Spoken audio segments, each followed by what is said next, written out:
Iowa City schools offer affordable health care for students. And later, an eco-friendly way to dispose of your Halloween pumpkins. Iowa field hockey hopes a third time's the charm. It's time to ditch those coats again. In true Iowa fashion, we're back to warm weather and sun.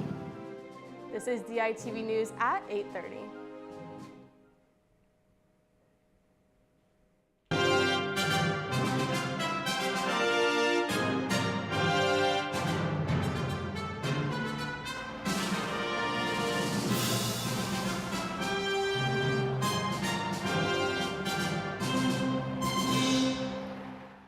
Good morning. We're live on the DailyIowan.com and KRUI 89.7 FM. I'm Reagan Wilson. You're not going to want to throw away your Halloween pumpkins quite yet. To reduce the amount of hazardous waste ending up in landfills, Johnson County is encouraging composting pumpkins. Any Johnson County resident can bring their pumpkins to the compost facility at no cost. In a landfill environment where there's no air, there's no light, whenever organic material like pumpkins or food waste ends up in a landfill, it contributes to methane production. And methane's a really potent greenhouse gas that contributes to climate impacts. So your jack-o'-lanterns, remember to take out the candles and lights before sending them off. Healthy Kids School-Based Clinic offers affordable health care to students in Johnson County. I have more on what services are being offered. In the halls of Southeast Junior High in Iowa City lies a place where children who are uninsured or underinsured can receive affordable health care. Education, where academic achievement and health are intimately tied together. I think it's really important to have access to health care for all children. All children deserve this, and we're here to provide the care for children that can't get it within the typical system. The clinic offers dental care, primary care, immunizations, physicals, healthcare referrals, and mental health care. Healthy Kids serves kids from birth to high school graduation. Our referrals come from student family advocates that are social workers in the schools, and also from nurses who are identifying kids that need some immunizations to stay enrolled in the schools. Healthy Kids School-Based Clinic is supported through United Way, community donations, and in-kind donations. Election Day is now less than a week away. This election is considered a midterm as it is 2 years into a presidential term. As you can see, in Iowa, there are several national, state, and local offices on the ballot this year. A midterm election like this is important as it could change the balance of parties controlling Congress. On Halloween night, Prairie Lights hosted Jamal John Kochi's reading of his new book, The Haunting of Haji Hotak, and other stories released this summer. Prairie Lights is known for writing community together. Hosting readings is always really exciting. It was also so great to have Jamil back in town because he went to the workshop, so it's really fun when we can have folks that have been here before, that lived and studied and worked here, come back and read. It always feels like a homecoming. The author read an excerpt from his novel, answered questions from the audience, and signed books.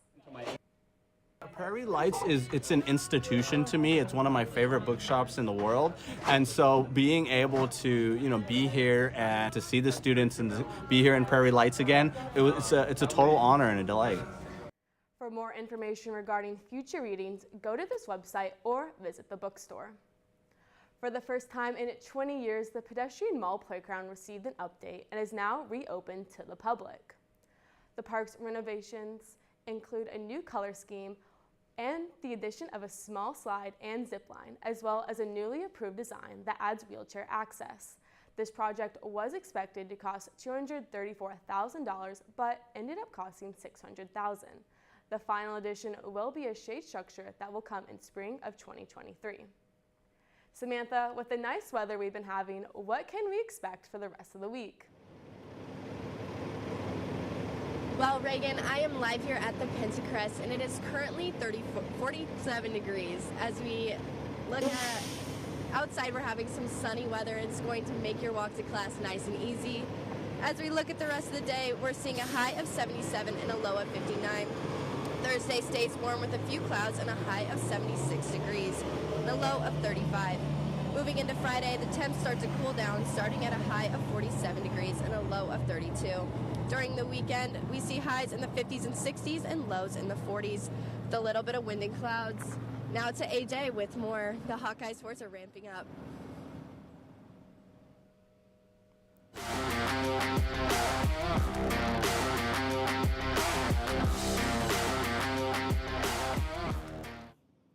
It was announced this past Friday that Iowa field hockey will be the 5th seed in the Big Ten tournament. They will face the Michigan Wolverines for their first round match tomorrow at 10 a.m. This will be the 3rd time the two teams have faced each other in the last 2.5 weeks. Michigan took the win in both games. However, despite those losses, the Hawks recently had a victory over Michigan State, and Iowa now feels ready for their second rematch against the Wolverines. Well, we obviously know a lot about them. We've watched a lot of our own film against them, and just kind of taking away the improvements that we can take from that, and like working on what went really well and just carrying that forwards from both those games and then the Michigan State game. The Big Ten tournament opens tomorrow in Columbus, Ohio. On Monday, the Hawkeyes took on Truman State for an exhibition game and played well, winning the game 118-72. DITV sports reporter Sam Hine has more on what University of Iowa students feel about this year's squad.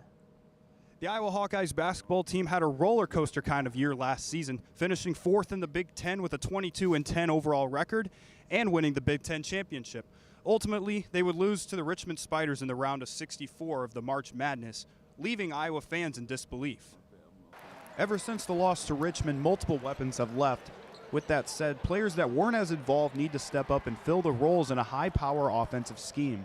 I asked several Iowa students which returning players would make them feel the most confident being the focal point and leader of this Iowa team. It's Tony Perkins. It's that simple. I'm going to say Chris Murray. I think he's the only person with the potential to fill their spots. I mean, he has the exact same DNA as Keegan, so he has that potential. Many question why the Hawkeyes keep coming up short. Some argue that Fran McCaffrey and the coaching staff is the problem for Iowa. This argument may seem justified, however, as his 11 total appearances in the March Madness, 6 with Iowa, have never resulted in a Sweet 16 appearance. I think he's great. I think he fires up the team. I mean, he gets kicked out a lot of games. That's fun. So, the only thing that worries me about Fran is the NCAA tournament. Past couple years haven't been too good for us, so we'll see how that goes this year. While there is some controversy behind this Iowa Hawkeye basketball team, they have produced 2 consensus first-team All-Americans in just the past 2 years. Fran McCaffrey will have a lot of work in creating another star, but he has been known to be exceptionally good at rebuilding programs and will look to do just that this year. From Carver Hawkeye Arena, Sam Hine, DITV Sports. The Hawks will have their regular season opener against Bethune-Cookman University on Monday. This weekend, the Hawks will be going up against a familiar face. Purdue wide receiver Charlie Jones has been on the Iowa sideline for the last 5 years, but decided to transfer to Purdue for the 2022 season. This past spring ball, we were taking a lot of reps together, and he made me a lot better corner, and I think I made him a lot better receiver. So, I'm excited to see, that type of growth that I've had and that he's had over the season come together this weekend. So I'll see him out there on Saturday. Wish him well. Hopefully, he has no catches. Tyrone too, and then we'll get the win. I'll definitely try to put him down a little bit, for sure. For sure. A little love tap. The Hawkeyes are excited to see their old teammate on Saturday when they take on the Boilermakers. Come back on Friday for more sports. Back to you, Reagan. Thank you for tuning in to DITV News and listening to KRUI 89.7 FM. Be sure to head over to thedailyiowan.com for all of your latest news between Monday and Friday, and check out more of our content on thedailyiowan.com/DITV. For DITV News, I'm Reagan Wilson. Have a great day.